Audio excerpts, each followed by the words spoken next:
કાઢું પોતે ભાઈઓ તમે વ્યાજી ખાજો।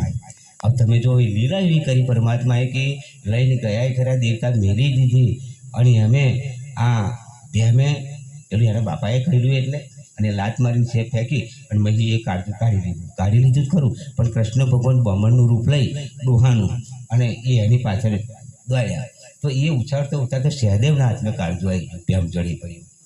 હવે તમે જુઓ તો હેંટતો ખાલી 3 શ્વાસ લાગી ગયા, તો 3 શ્વાસ લાગી જાય 3 લોકનું જ્ઞાન થઈ ગયું પેલો સદગુરુ ભગવાનનો।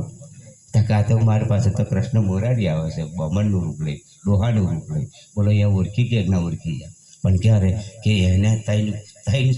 ઘૂંટા કહીએ કે 3 શ્વાસ એને અનુભવ થયો તારે હોય પરમાત્માને ઓળખીએ તારે એ જગ્યા પર 2 જણા જો પેલા બધા તો કંઈ હરગેસ અહીંયા જ બેઠા છે અને આ 2 જણને કોલ થયો કે હવે આપણે 2 જણા થયા કેવા તાકે એક રૂપ જેટલું હું જાણું એટલું ત્યાં હોય એવું છે, જેટલું ગુરુ જાણ્યું એટલો પેલો જાણે નાચમ જાણે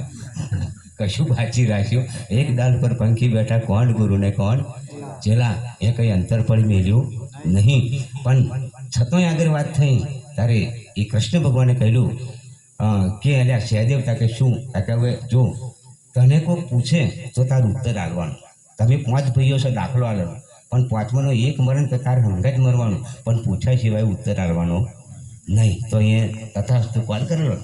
આ મહાભારતનો પુરાવો। તારે સહદેવ કે તમે પ્રભુ મારા જોડે માજ્યું તાકે તમારે હું મારા જોડે વચન મેં બંધાવું,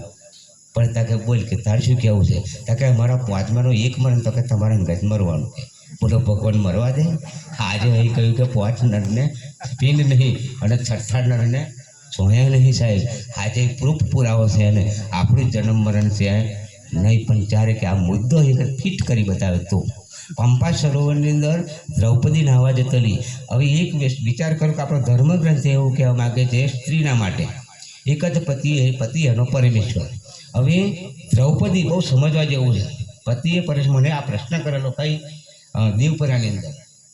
દેવપરાની અંદર મને પ્રશ્ન કરેલો કે આમ બાજુ આપણો ધર્મગ્રંથ એવું કહેવા માગે કે સ્ત્રીને એકથી બીજો થાય એટલે એના કંઈક સંબંધો જુદા લાગે અને જુદું બોલાય છે, તો કે પતિના સતીના માટે કે પતિ એ પરમેશ્વર, તો કે દ્રૌપદીને 5 પતિ તો કે સતી કેવી રીતના બની, સારું વિચારવા જેવું છે ને, બરાબર ને, વિચારવા જેવું નહીં। પણ તમે જુઓ તો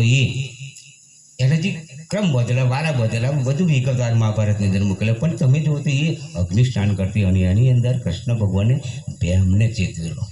જો કદાચ મહાભારત ધ્યાન દઈને વાંચ્યું હોય તો લક્ષ્મી હશે તારે એ જગ્યા પર એ કૃષ્ણ ભગવાને બેમને ઈશારો કરેલો કે આ તારો વારો પચ્યો તાકે તું વાહેનો હેન જા,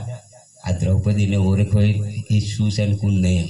તો ખરેખર ગુપ્ત વિષની અંદર તમે જુઓ તો પેલી આગળ જાય છે અને પેલો પાછળ જાય છે અને એ સરોવરની અંદર જ્યારે નગ્ન અવસ્થા થઈ અગ્નિ સ્નાન કર્યા પછી જળની અંદર પડી અને જળની અંદર પડ્યા પછી વચ્ચે જઈ તારે કૃષ્ણ ભગવાને ઈશારો કરે કે તારે એ તળાવ વચ્ચે મધ્ય જતું રહેવાનું, જો ઊંડું હોય તો, અને જો કે છથરામ રહ્યો તો તું હું ગયો મળી જાય સાફ થઈ જાય, તો પ્યામે અગાઉથી અંદર છુપાઈ ગયેલો કઈ અંદર, અને એ